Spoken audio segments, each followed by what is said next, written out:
hablar acerca de los que en nuestro temario son el tema 8 y 9, acerca de la introducción a la teología, como hemos estado viendo, acerca de lo que es la teología y lo que la teología nos enseña. La semana pasada en la clase normal se vio acerca de las religiones distintas que existen, las religiones que han creado otros hombres, que han visto otros dioses. Y hoy vamos a ver ya con un poco de conocimiento de causa acerca de lo que son las otras religiones, lo que es la revelación bíblica y la persona y la obra de Cristo. Vamos a ver qué valor tienen los textos sagrados de cada creencia. Cada creencia, ya lo vimos, tienen sus textos sagrados, y ponemos sagrados entre comillas, porque definitivamente así los han considerado las distintas religiones que ahora ya existen, ¿verdad? Y vamos a ver qué diferencias fundamentales existen entre Cristo y los demás fundadores de las religiones. Lo ponemos así también porque más adelante vamos a ver si realmente Cristo fundó una religión o no fue así. Ya vimos que hay religiones que tienen mucho tiempo de antigüedad. Hay religiones que se han ido creando de una manera distinta, de acuerdo a lo que la religión cristiana, por así llamarlo, es. Vamos a ver una comparación acerca de lo que son los textos sagrados de cada creencia. Vamos a ver, por ejemplo, el brahmanismo tiene sus textos sagrados que son los Vedas, y los textos se empezaron a hacer entre el 500 antes de Cristo, pero las últimas versiones de los Vedas del brahmanismo se hicieron por ahí del año 1100. Esto no quiere decir que se siguieron escribiendo al término o en el plazo de estos 1600 años. No, al principio se empezaron a escribir estos textos sagrados, y con el paso del tiempo fueron sufriendo modificaciones, hasta que los últimos textos que ya nos llegan hasta hoy en día, fueron ya definidos por ahí del año 1100 después de Cristo. ¿Qué pretenden estos textos, estos Vedas? Lo que pretenden ser en realidad mitología, filosofía panteísta. Ya vimos que el panteísmo quiere decir que se le achaca que todo es Dios y que en todas las cosas hay dioses. Esto es lo que el brahmanismo nos lleva a entender. El brahmanismo, recordemos, está mezclado, o es ahora llamado el hinduismo. El hinduismo tiene miles de dioses, pero también hay hinduistas que creen en un solo Dios, sin que su religión sea una religión monoteísta. La sacralización, o sea, el hecho de que hayan sido sagrados ya estos textos, se hizo en una época muy posterior. Nunca se consideraron en su momento que se estaban escribiendo como textos sagrados, más bien eran como textos filosóficos. Y debemos entender que la filosofía no está peleada para nada con la religión, no está peleada por el hecho de que la filosofía siempre ha buscado la verdad. Hoy en día nos dicen que no tendríamos que meternos con la filosofía, pero para entender de una manera clara el cristianismo, sí tendríamos que entender lo que es la filosofía, sobre todo ese pensamiento griego, porque ese nos va a llevar mucho a lo que el cristianismo es actualmente. Los Vedas del brahmanismo no son revelación, son más bien filosofía y una religiosidad sincretista. En el budismo primero hubo tradición oral. Ya vimos que Siddhartha Gautama es el que se le llama el Buda. Buda quiere decir el iluminado, y él dedicó su vida precisamente a buscar esa iluminación, a entender qué era su vida. O sea, las religiones parten siempre de una filosofía. El hombre siempre se ha preguntado de dónde soy, de dónde vengo, a dónde voy, cuál va a ser mi destino. Y esto es lo que Buda trató de entender. El primer libro que se escribió en el budismo se dio más de un siglo y medio después de que Siddhartha Gautama había muerto. Y hay otros escritos entre el año 100 antes de Cristo y 900 después de Cristo. Todo también se fue armando por los seguidores de Buda, y que cada quien iba entendiendo la iluminación o el budismo como lo entendía. Sus pretensiones del libro sagrado del budismo, o los libros sagrados del budismo, más bien eran un compendio de enseñanzas de Buda, y como en el caso del brahmanismo, la sacralización de esos libros se dio mucho tiempo después. Nunca se pretendió que conforme se estaba escribiendo las enseñanzas de Buda, eran textos sagrados. Tampoco son revelación, sino una filosofía neopsicológica, derivada también en sincretismo y superstición. Todas las religiones están cargadas de supersticiones. Y muchas veces en nuestra religión, el cristianismo, también se llegan a meter ese tipo de supersticiones, y es por lo que debemos de tener mucho cuidado. Es por lo que tenemos que entender que para comprender nuestro cristianismo, realmente tenemos que entender lo que es la teología. Teología, ya lo definieron ustedes, una de los sinónimos de teología es doctrina. Lo que nos enseñan en la iglesia como doctrina tiene que ser parte de la teología. Claro, la teología va más allá todavía, y lo que tenemos que entender es precisamente esto de las otras religiones. ¿Para qué? Lo vamos a ver más adelante. En el confucianismo, sus textos más bien son los cánones de historia y moral, que en el siglo V Confucio veía, Confucio tenía, Confucio creía. ¿Cuáles eran las pretensiones de Confucio? Realmente hacer historia y dar buenas reglas de moral, social y familiar. Yo les preguntaba en los cuestionarios qué pensaban de estas religiones.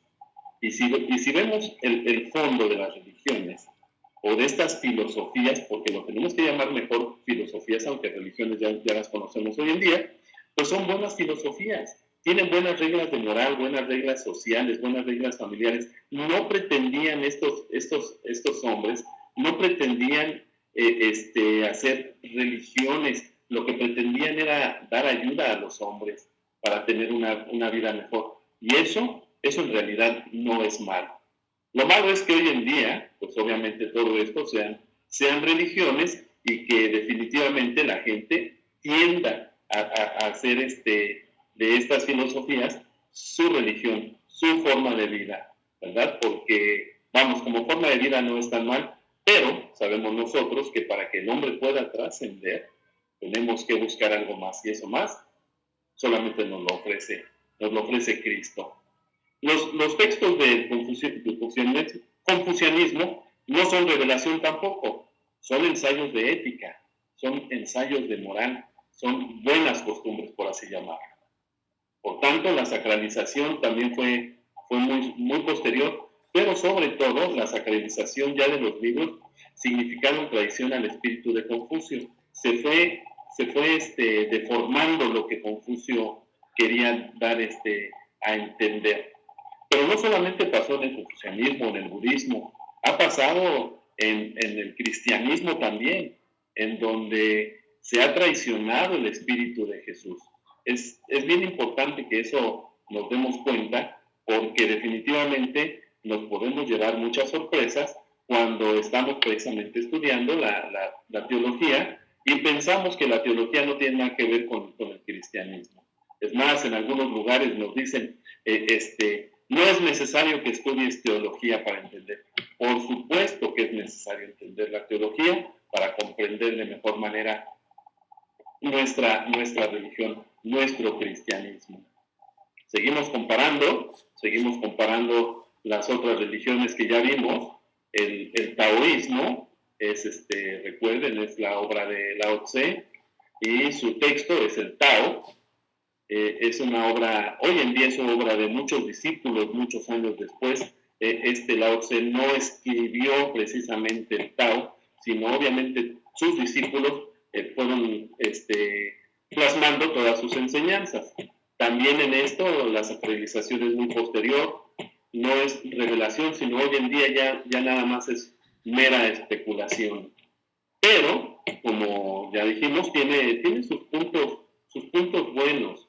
Es por eso que la gente lo sigue, ¿verdad? No nada más lo sigue por creer en un Dios, sino porque tiene buenas cosas. Eso está bien.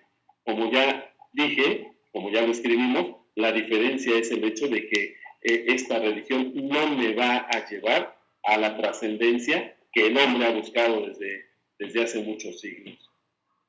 El mazdeísmo de Zoroastro, su texto sagrado, el Avesta. El Avesta ya fue más bien un arreglo de magos, y magos no como los magos que conocemos hoy en día, sino magos como lo que dice la Biblia que fueron a ver a Jesús. Sabios que querían hacer una vida mejor.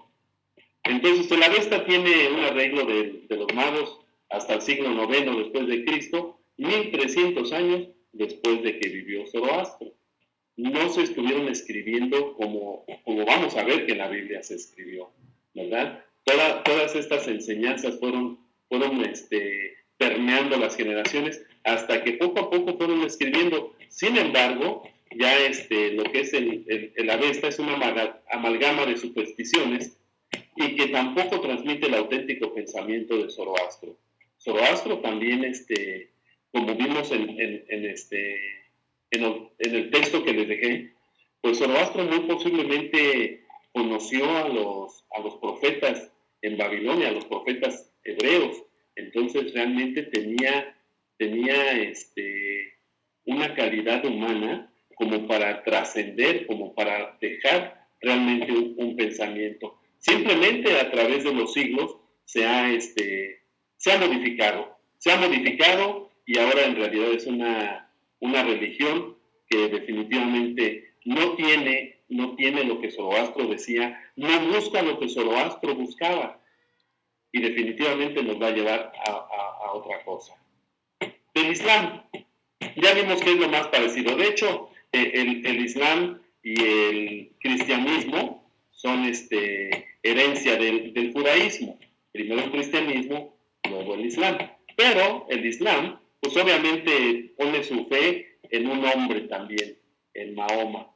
El Islam pone a Jesús a la altura de Mahoma. Pero no hay evidencia interna como lo tiene la Biblia de que este hombre haya sido alguien como Cristo, por supuesto. Sin embargo, para no,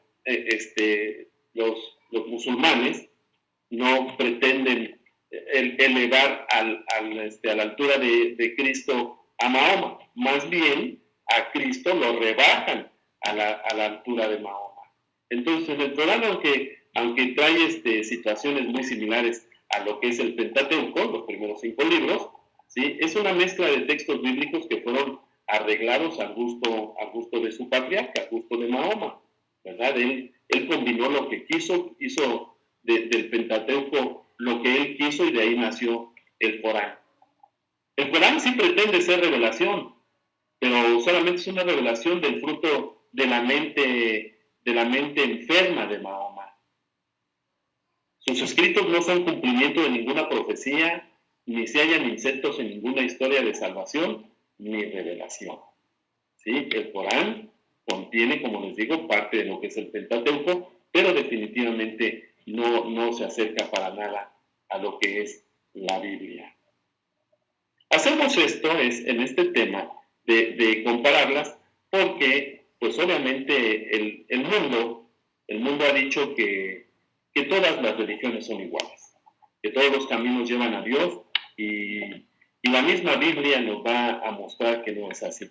Pero para conocer esto, tenemos que, si no profundizar, conocer un poco acerca de lo que dicen los demás textos sagrados. Hoy en día es muy fácil.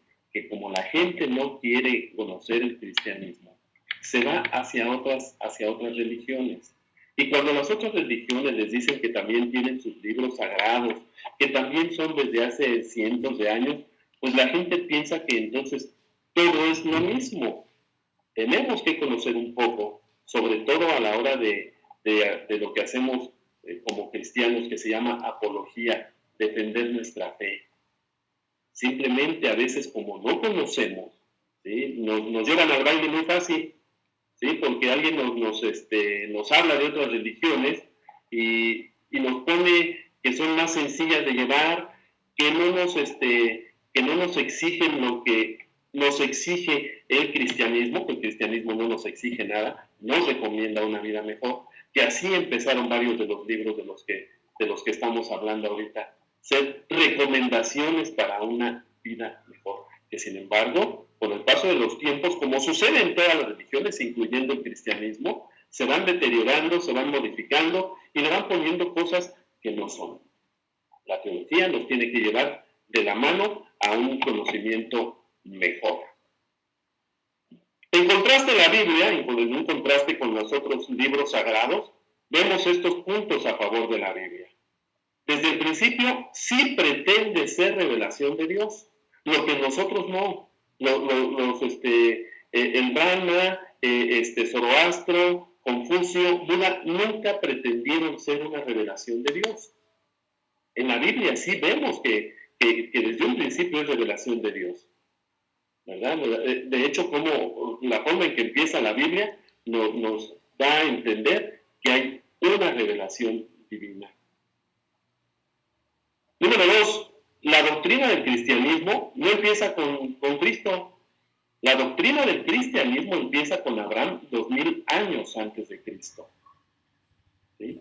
Obviamente, sabemos que Cristo es en griego lo que en hebreo es Mesías, que las dos cosas quieren decir en español ungido, y que los ungidos de Dios eran tanto los reyes como los sacerdotes como los profetas.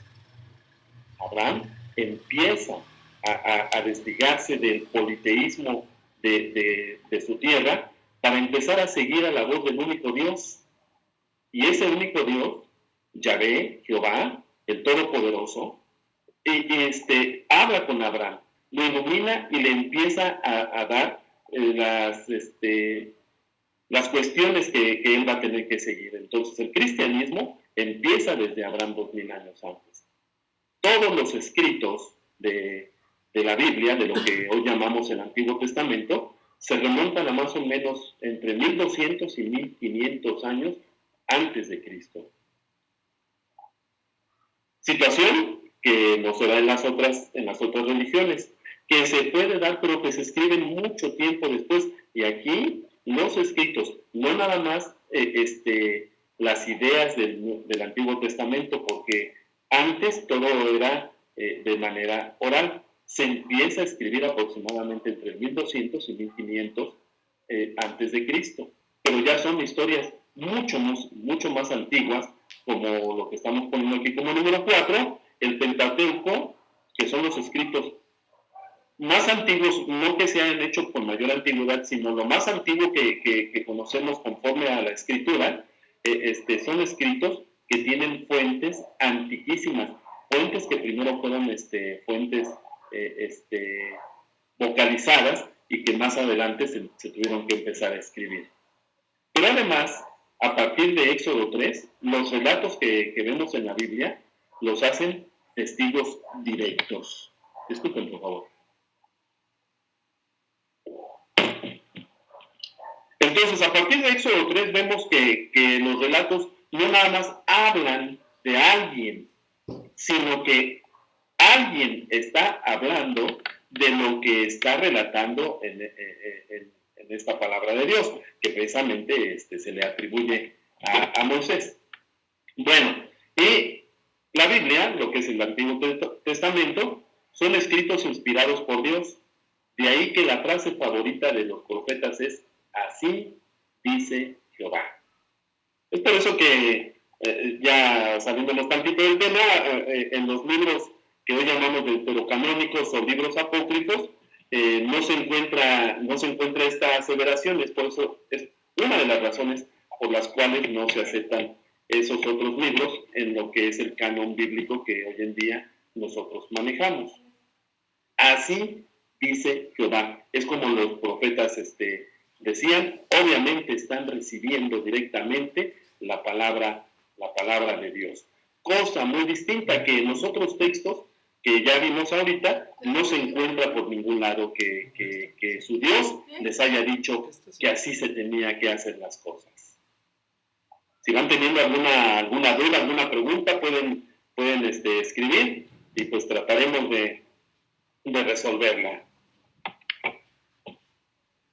Todo esto que acabamos de decir lo podemos ver en las escrituras hebreas que hoy conocemos como Antiguo Testamento. Y digo que hoy conocemos como Antiguo Testamento porque todos estos escritos nunca se llamaron Antiguo Testamento hasta que la iglesia cristiana tomó la Biblia y entonces para reconocer lo que era antes de Cristo se le llamó así precisamente el Antiguo Testamento. Son las escrituras hebreas o los judíos le llaman la Tanaj, ¿verdad? Es un acrónimo que quiere decir que ahí está, como lo dijo Jesús, está la ley, los escritos y los profetas. Bueno, ese es nuestro Antiguo Testamento y que además entre los años 280 y 100 antes de Cristo se tradujo por completo al idioma griego, que era el idioma que en ese momento era el que se hablaba en esa tierra conocida o en ese mundo conocido, porque los griegos, los helenos, habían conquistado todo eso y necesitaban conocer acerca de la escritura. Esa traducción hoy se conoce como la Biblia Septuaginta, que es latino, que quiere decir de los 70.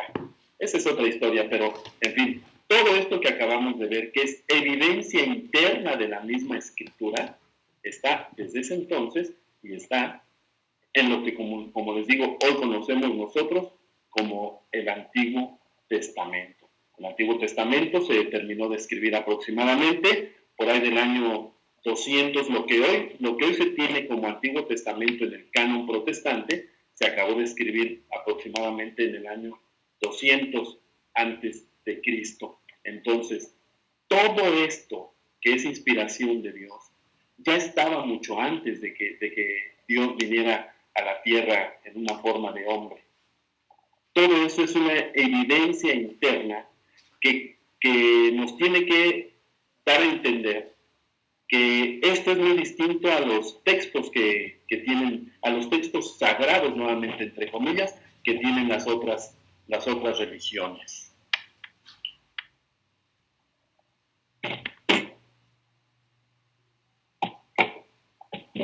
En el caso del Nuevo Testamento o las escrituras griegas, ¿sí? Se sabe, esto que estamos hablando se sabe por medio de las ciencias bíblicas, es otro tema, pero vamos, están relacionados. Las ciencias bíblicas han determinado que precisamente el Antiguo Testamento se escribió casi en su totalidad el Antiguo Testamento del canon que nosotros tenemos, casi en su totalidad en el idioma hebreo, con algunas excepciones que se escribieron en arameo. Y el Nuevo Testamento, aunque hay por ahí alguna situación de que dicen que Mateo muy probablemente fue escrito en hebreo o en arameo, no hay una evidencia. Se supone que el Nuevo Testamento se escribió completamente en griego. Y la evidencia interna que nos muestra y externa que nos muestra el Nuevo Testamento acerca de este texto sagrado es que los escritos se iniciaron no más allá de 30 o 35 años después de la muerte y resurrección del Señor Jesús.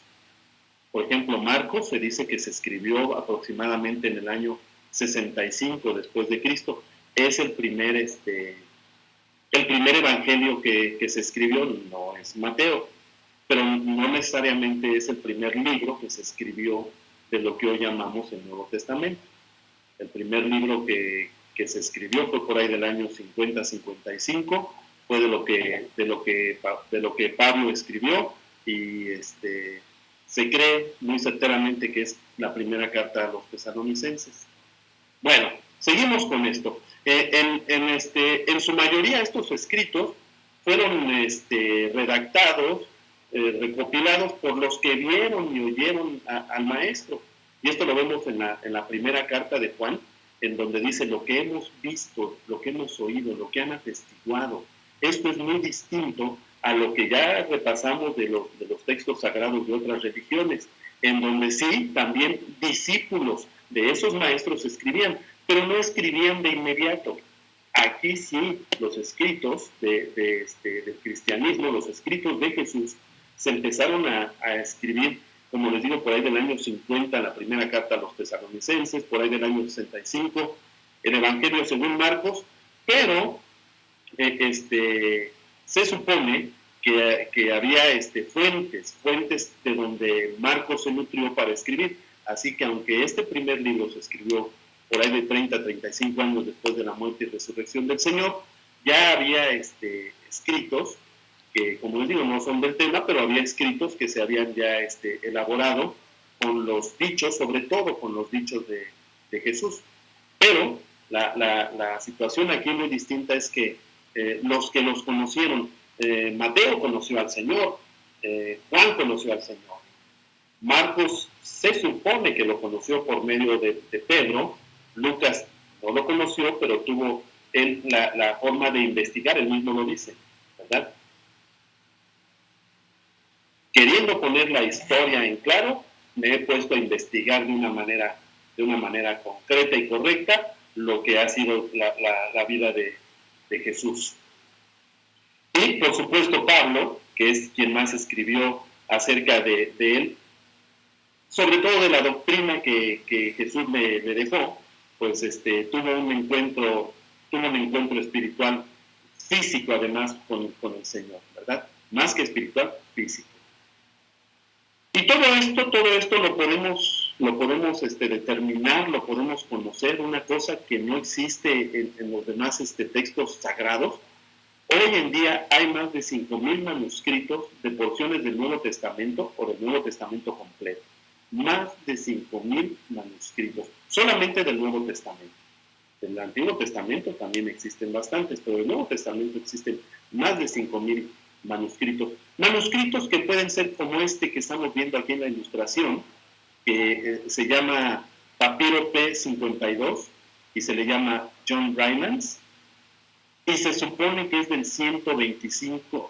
125 después de Jesús, en donde se supone que fue escrito muy, muy cerca de cuando se escribió el original. Este pedazo de papiro se supone que contiene una porción de unos versículos del Evangelio según Juan. Entonces, esto que vemos, no pasa nada con las demás religiones y sus textos llamados sagrados. Esto que hemos comentado ahorita nos da una gran certeza acerca de lo que nosotros tenemos en nuestro libro sagrado del cristianismo, que es la Biblia, cosa que no ocurre con los demás.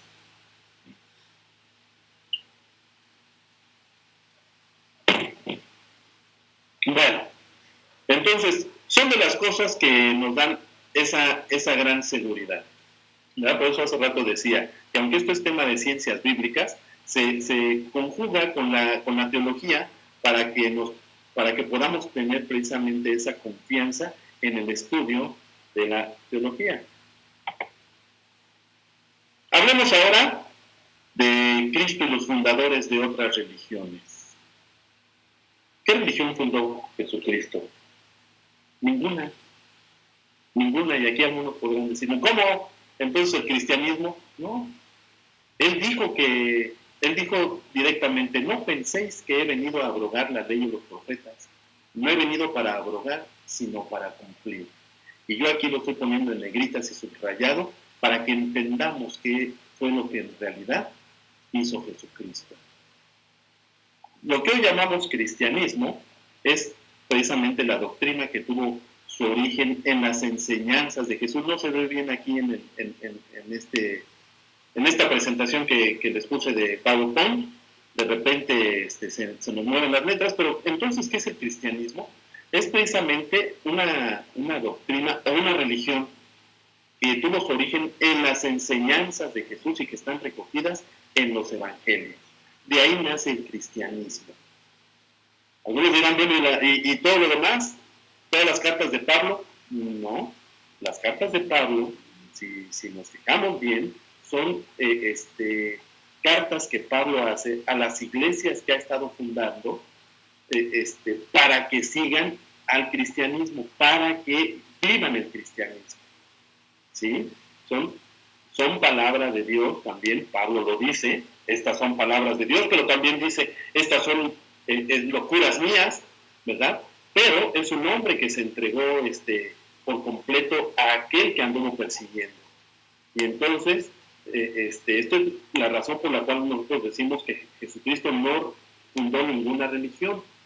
Definitivamente él no quería fundar nada nuevo, él lo dice aquí, vine para hacer cumplir la ley. Y la ley, recordemos, ya la vimos, es el Antiguo Testamento, la ley, los escritos y los profetas, ¿verdad? Esto es lo que Cristo seguía. De hecho, es evidente, conforme a lo que vemos en el Nuevo Testamento, que Jesucristo y sus discípulos leían lo que ya les dije hace rato, la Biblia que se llama Septuaginta. Pero en fin, Cristo seguía la palabra de su Padre. Eso es lo importante, ¿verdad? Cristo dijo que Él venía a hacer cumplir la ley. Y la ley eran las palabras de su Padre. Y Él siempre dijo que la palabra de su Padre se tenía que cumplir. Por supuesto, todos los seguidores de Jesucristo, desde sus 12 discípulos, bueno, los 11, uno no tuvo oportunidad de continuar, pero desde sus 11 discípulos y todos los que iban siendo discípulos de discípulos, que ese es el cristianismo, o ese es el objetivo del cristianismo, hacer discípulos para que a su vez hagamos más discípulos. Entonces, ellos fueron los que fueron continuando esas enseñanzas del Maestro. Y recordemos que la Biblia nos dice que llegó un momento que en Antioquía a todos aquellos que seguían la enseñanza de Jesús, de Cristo, del Mesías, se les llamó cristianos. Se les llamó, no nos asustemos, mesiánicos, ¿verdad? Porque el Mesías y Cristo son la misma palabra en distintos idiomas. Entonces el cristianismo es precisamente esto, el seguir las enseñanzas de Jesús.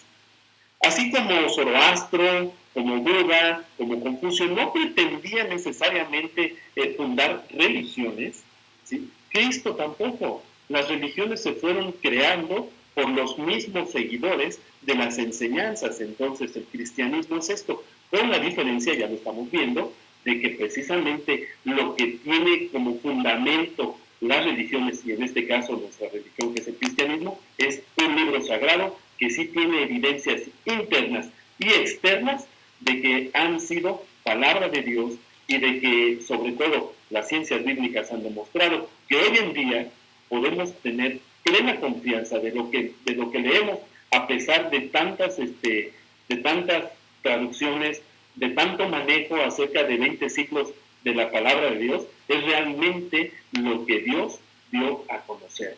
Y eso es lo importante de nuestro texto sagrado. Ya dijimos que en los anteriores, los textos sagrados han sido manejados y manoseados de una manera que hoy en día han llegado de una manera no real.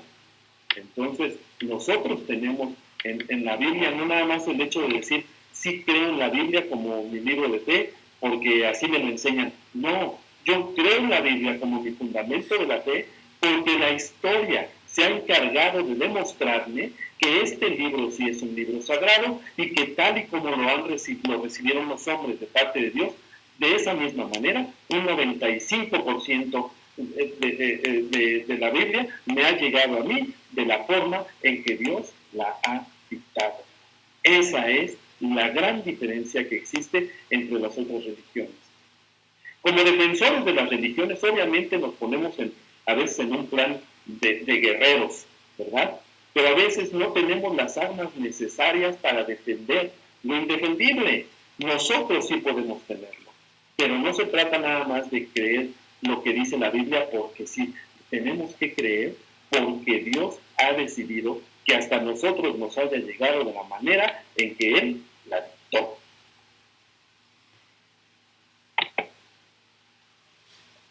Y vemos aquí algunas diferencias entre el cristianismo y otras religiones. Ya dijimos, las otras religiones tienen muchos puntos favorables. No podríamos decir hoy en día, ¿sí? Nada más el hecho de decir, no, el budismo está equivocado. Sí, el budismo actual está equivocado. Buda no estaba equivocado acerca de lo que él pretendía enseñar. ¿Sí? Con la salvedad de que él no conoció al Dios de Israel, con la salvedad de que él no estaba hablando en contra de dioses de otras culturas, sino lo que él tenía como una verdad, así la dictó, así la dijo, y tienen sus buenos puntos. Pero hoy en día tenemos que checar estas diferencias entre el cristianismo y las otras religiones. Uno, Cristo es la culminación de la esperanza profética. ¿Sí? Conforme a las Escrituras, el Señor lo dijo, ¿verdad? Conforme a las Escrituras. Sabemos, Cristo lo dijo, ¿verdad? Que la palabra de su Padre era para siempre. Y en la palabra de su Padre encontramos que el Padre había dicho que Él iba a venir al mundo. Que Él iba a venir al mundo y que iba a dar al Mesías que nos iba a redimir, que nos iba a salvar, que nos iba a proteger. Entonces, Cristo es la culminación de esa esperanza profética. Los otros libros no tienen esto. Nadie esperaba que llegaran sus líderes. Aquí sí estábamos esperando, o estaban esperando, ¿verdad? Aunque algunos no lo han recibido como líder. Cristo no buscaba la verdad. Él afirmó, yo soy la verdad. Muy distinto, ¿verdad? Si él nos dijera, busquen la verdad, pues por eso dijo, sígueme, porque Él es la verdad. Él no señaló algún camino posible como en las otras religiones. Él dijo, yo soy el camino. Punto 3. La muerte de Cristo tiene un significado redentor, de redimir, de pagar por otros. Y Él vino a ofrecerse a la muerte precisamente para poder pagar con su vida nuestras propias vidas. La muerte de los demás líderes fue muerte de hombres sabios. Han venerado a estos hombres, pero nada más. Sus muertes no expían el pecado del mundo. Es una cosa distinta. Además, esos líderes nunca pretendieron hacerlo. Que hoy en día algunos pretendan que sus líderes también tienen la misma relevancia de Cristo, pues definitivamente, como les digo, es algo que ellos mismos ignoran. Es por eso que nosotros tenemos que conocer bien nuestro fundamento de fe, que es la Escritura. Porque si la ignoramos, miren, nos llevan al baile muy rápido. Si los demás creyentes en otras religiones conocen un poquito de su libro, nos llevan al baile. Pasa lo mismo con los testigos de Jehová, que podemos decir, pues sí, se basan en la Biblia, sí, en una Biblia modificada, en una Biblia adulterada. Pero la saben, tocan a la puerta y a veces no les queremos abrir porque nos van a dar un baile. Entonces, ¿qué tenemos que hacer? Conocer la palabra de Dios. No nada más leerla, profundizar un poco. Eso es teología, hermano. Eso es teología. Profundizar un poquito en la palabra de Dios, ¿verdad? Porque si no nos va a pasar como Jesús dijo en la versión que tenemos 1909 o la 60, por ahí aparece un verso donde dice, escudriñáis la Escritura, porque ustedes creen que ahí está la vida eterna. Bueno, el verbo que se utiliza ahí en griego se puede traducir así como dice, escudriñáis, pero también se puede decir como ustedes escudriñan. Entonces, Jesús está diciéndole a los hombres, ¿verdad? Ustedes profundizan en la Biblia o en la Escritura porque creen que ahí van a encontrar la vida eterna. Y les dice, y sin embargo, las Escrituras hablan de mí. Y la gran paradoja que hasta hoy en día sigue, es que ustedes no quieren venir a mí. O sea, no está dando una orden de que estudiemos la Biblia. Nos está diciendo que si lo hacemos es por una razón, porque creemos que ahí vamos a encontrar la vida eterna. Y la Biblia, la Escritura, el Antiguo Testamento, habla de Jesús. Y cuando habla de Jesús tenemos que encontrar que todo lo que se dijo, que todo lo que el Padre le dijo a aquel pueblo, era precisamente para que cuando Jesús viniera al mundo, entendieran y siguieran entendiendo la humanidad, que Él es Dios hecho carne y que vino a rescatarnos de la vida pecaminosa. Entonces, la muerte de los otros hombres no significó nada, como no significa nada la muerte de cualquier hombre aquí en la humanidad. Punto 4. Ninguno de los líderes de todas las religiones, ninguno de los líderes resucitó. Punto importantísimo que a veces dejamos a un lado en nuestras celebraciones.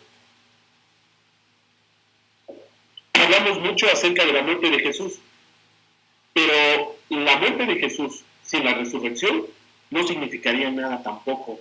Y no estoy hablando de herejías.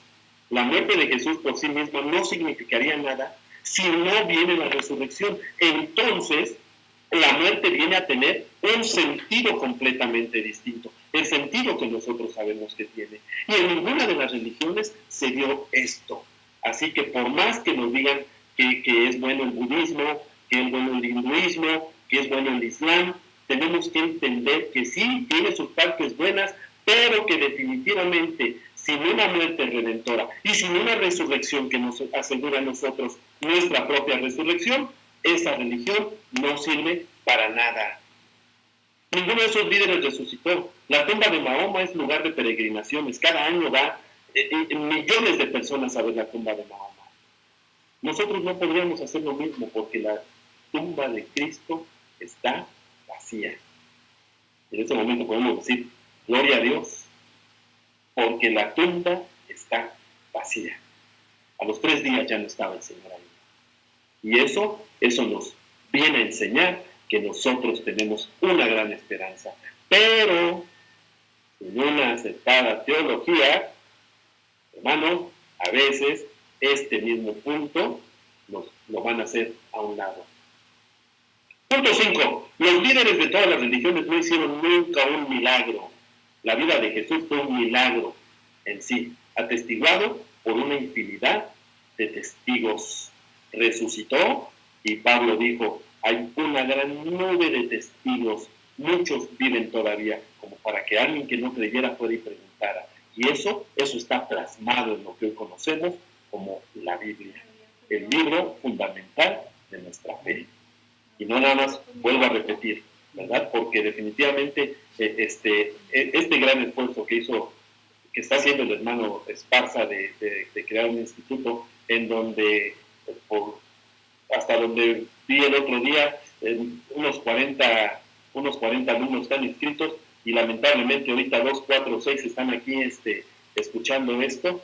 Desde un principio decíamos, y decía el hermano, yo espero que todos quieran continuar, ¿verdad? Sí, a veces nuestro tiempo es muy limitado, es restringido, pero si queremos un día que el Señor nos diga a nosotros, ustedes escudriñan la Escritura por esta razón, tendríamos que hacerlo. Y esto que se da aquí en el instituto es parte de lo que es la lectura de la Biblia, el entendimiento de la Biblia, ¿verdad? Hoy en día nuestros líderes nos dicen, nada de que institutos, nada de que teologías. Es que sí, es importante, es muy importante que nos interesemos en la teología, que nos interesemos en la hermenéutica, que nos interesemos en los temas que se desprenden de la Biblia, porque eso nos va a dar un conocimiento mejor de la Biblia. Miren, hermanos, la fe no está peleada con la razón como nos han hecho creer. Es que si tú lees la Biblia y te la sabes intelectualmente no te sirve de nada. Por supuesto que no te sirve de nada. Pero si la lees intelectualmente para fundamentar tu fe, te sirve de mucho. Y vas a estar más adelante de muchos líderes. Digo, se escucha un poquito mal que yo diga esto, ¿verdad?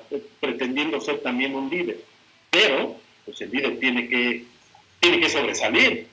Si no sobresalimos, entonces pues nos van a hacer a un lado, cosa que sucede muy a menudo. Pero en fin, seguimos. El punto número 6. Algunos líderes buscaron ayuda a los hombres a tener mejor vida. Jesús dijo, yo soy la vida. Él no nos está buscando, él no pretendió nada más enseñarnos a tener una mejor vida, porque Él es la vida, y es vida en abundancia. Por supuesto, si yo sigo sus pasos, soy un cristiano. Si yo sigo sus pasos, voy a tener esa vida en abundancia. No ha habido preguntas hasta aquí, bueno, yo espero que no estén dormidos por allá. Ya le piqué mal, pero en fin, ahí va. Vamos a ver este otro tema, la imposibilidad del sincretismo, ¿verdad? Permítanme un segundo, ya le piqué mal, entonces, ahorita regresamos a esto. Bueno, pero aprovechamos, la imposibilidad del sincretismo. Ya en la clase anterior vimos que es el sincretismo, entonces en lo que yo recupero esta presentación, pues sí me gustaría que los que están aquí me escribieran y me dijeran, según ustedes, qué es el sincretismo, según ustedes con lo que ya dimos en la clase anterior. No escriban todos juntos porque esto se atora, pero pues sí pueden ir escribiendo poco a poco y decirme en sus propias palabras qué es el sincretismo. Para ver eso de la imposibilidad del sincretismo, ahí veíamos una imagen que yo espero que nunca nadie tome mal de este tipo de cosas que hacemos, no es falta de respeto, no es herejía, no es nada, pero ahí vemos al Dios Vishnu junto con Buda y junto con Jesús. ¿Qué es lo que el mundo pretende? ¿Verdad? ¿Qué es lo que todo el mundo, bueno, mucha gente pretende acerca de las religiones, que se haga una sola, ¿verdad? Bueno, muy bien, entonces, pues a ver, regreso ahí con la imagen del gordito Buda. Ándale, ¿verdad? No voy a decir que muy bien, porque pues van a decir, ay, es su hija, y le va a decir que muy bien. Pero pues está bien, entonces, sin que se fusionen la respuesta, yo estoy esperando que los demás también me digan ahí qué es lo que según ustedes es el sincretismo. No vayan a decir, como luego en la iglesia que se les pregunta, ¿verdad? Y a ver ustedes, hermano, ¿qué piensen? Nada más alzan la mano. Pues lo mismo que el otro hermano. No, aquí no digan lo mismo. Total. Tampoco se trata de copy-paste, ¿verdad? Bueno, pero vamos a continuar para que no nos gane el tiempo.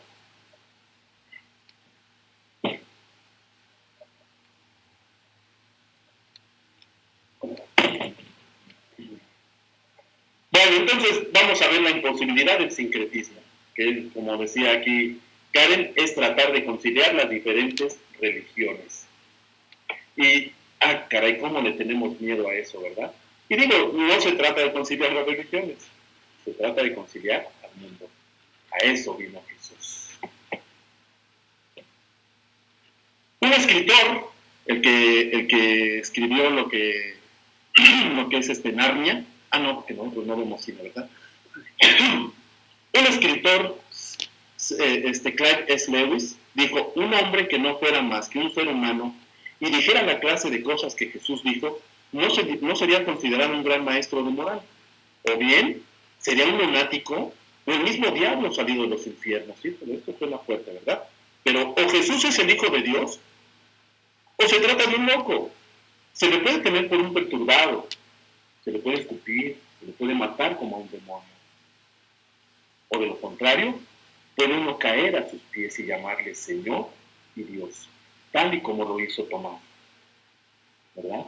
Señor, tú eres mi Señor y eres mi Dios. Pero no acojamos esa estupidez de considerarlo simplemente un gran maestro humano, porque eso no lo fue. Hoy en día Hoy en día, no nada más las religiones, ¿verdad? Mucha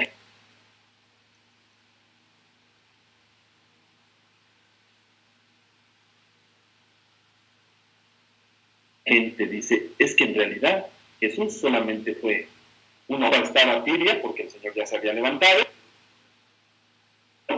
¿sí? Y empezaron las controversias acerca de que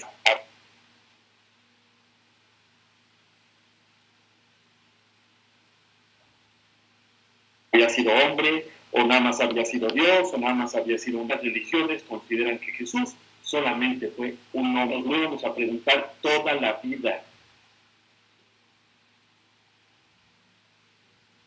Desde que él estaba, él dijo, ¿quién dicen que soy yo?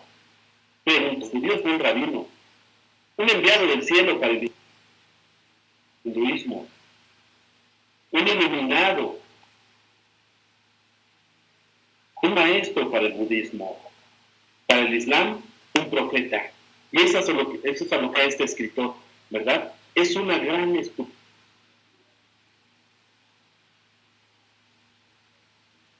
considerarlo solamente un maestro, pero el hecho de tomar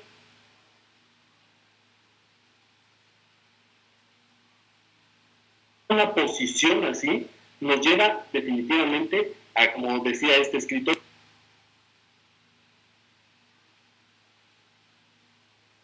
también era un hombre loco, era un perturbado, eran alguien que se decían ser Cristos. Como hoy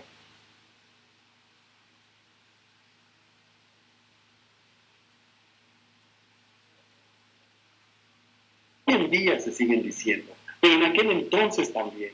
Pero él llegó a mostrar que sí lo era. ¿A un gran maestro le toleraríamos pretender ser Dios?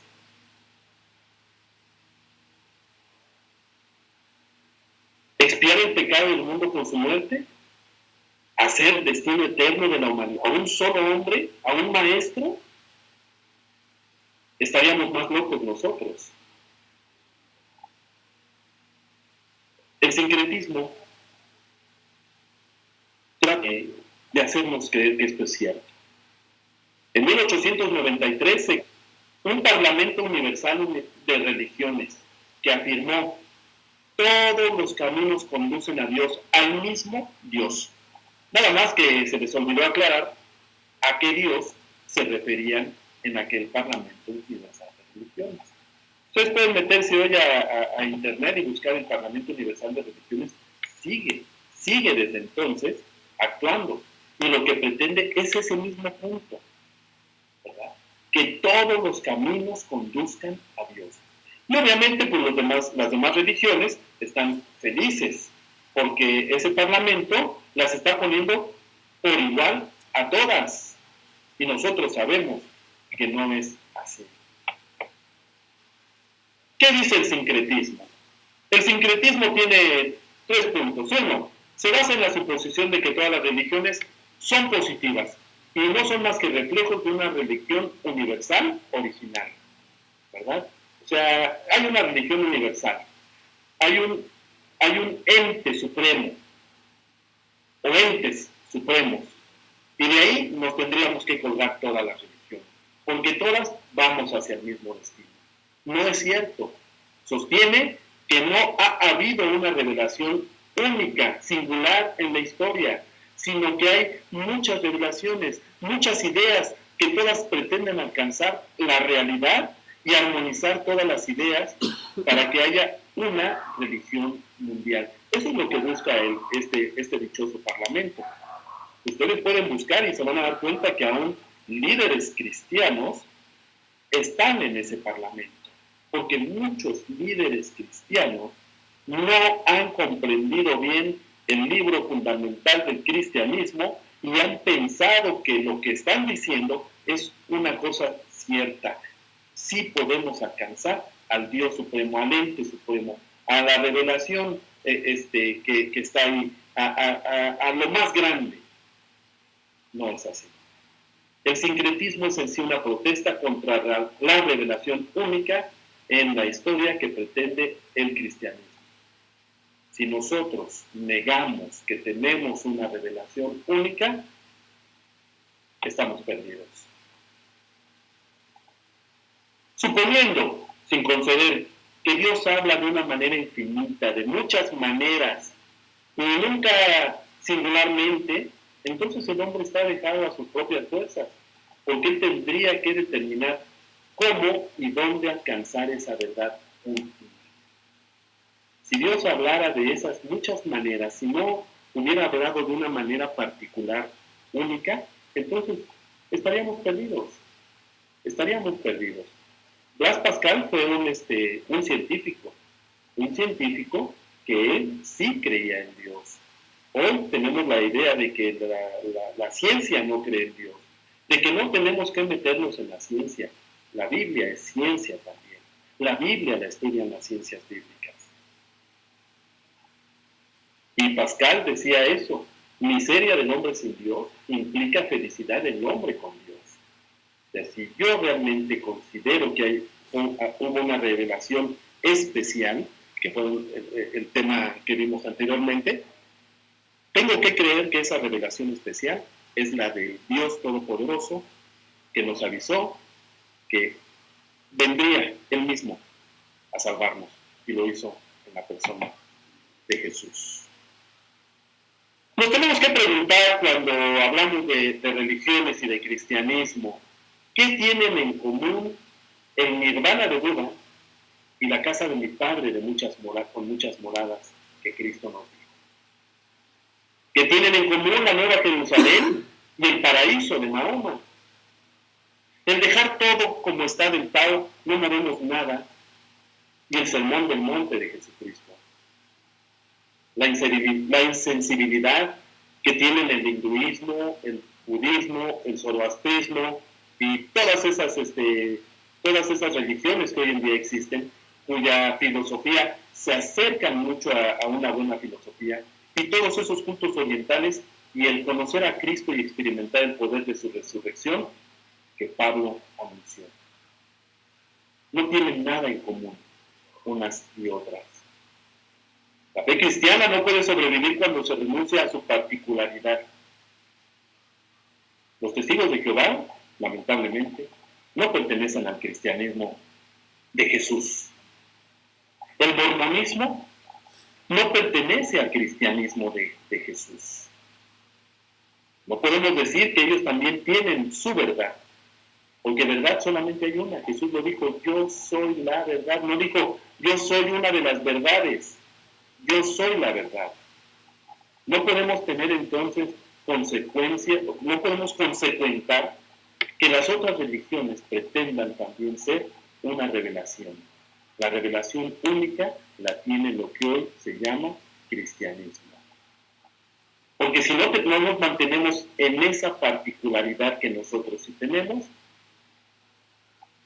vamos a caernos, porque no vamos a entender que fue Dios mismo, en forma de hombre, quien pisó esta tierra hace 2000 años y murió entre dos ladrones en una cruz para salvarnos. La fe cristiana no se basa en símbolos, sino en hechos históricos únicos que expresan la suprema realidad de la verdad.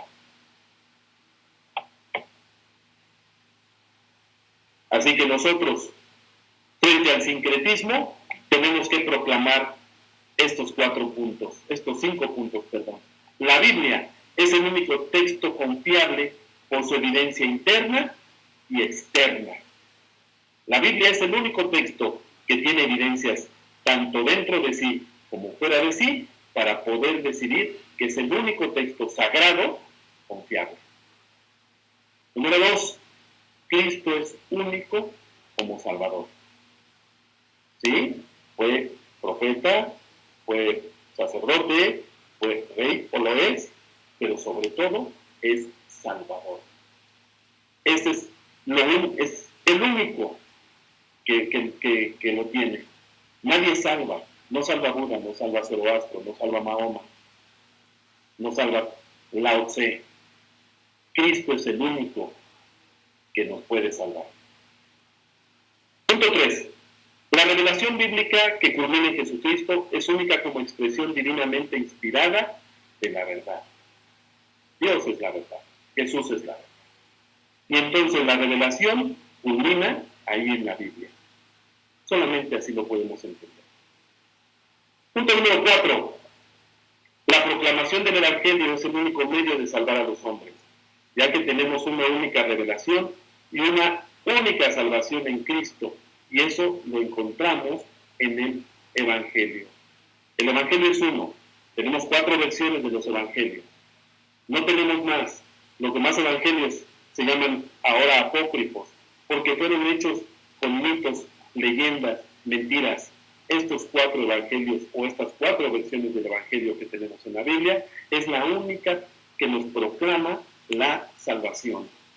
¿Sí? Más adelante vemos en todos los demás libros del Nuevo Testamento que convergen en ese evangelio. Pero el evangelio es lo único que podemos creer. El evangelio, sabemos, quiere decir buenas nuevas. Y la buena nueva es eso, es esa. Dios se acercó al hombre. Dios buscó al hombre.